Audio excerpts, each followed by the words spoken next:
إن الله سميع عليم. يا أيها الذين آمنوا لا ترفعوا أصواتكم فوق صوت النبي ولا تجهروا له بالقول كجهر بعضكم لبعض أن تحبط أعمالكم وأنتم لا تشعرون. إن الذين يغضون أصواتهم عند رسول الله أولئك الذين امتحن الله قلوبهم للتقوى لهم مغفرة وأجر عظيم. إن الذين ينادونك من وراء الحجرات أكثرهم لا يعقلون. ولو أنهم صبروا حتى تخرج إليهم لكان خيرا لهم والله غفور رحيم. يا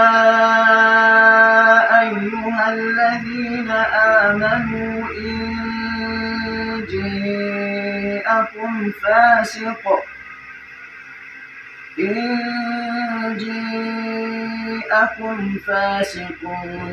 بنبأ فتثبتوا أن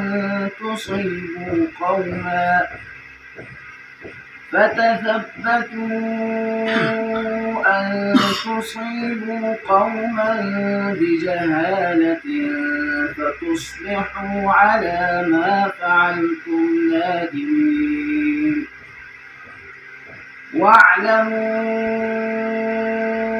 أن فيكم رسول الله لو يطيعكم في كثير من الأمر لعنتم ولكن الله حبب إليكم الإيمان وزينه في قلوبكم وكره إليكم الكفر والفسوق والعصيان أولئك هم الراشدون فضلا من الله ونعمة والله عليم حكيم.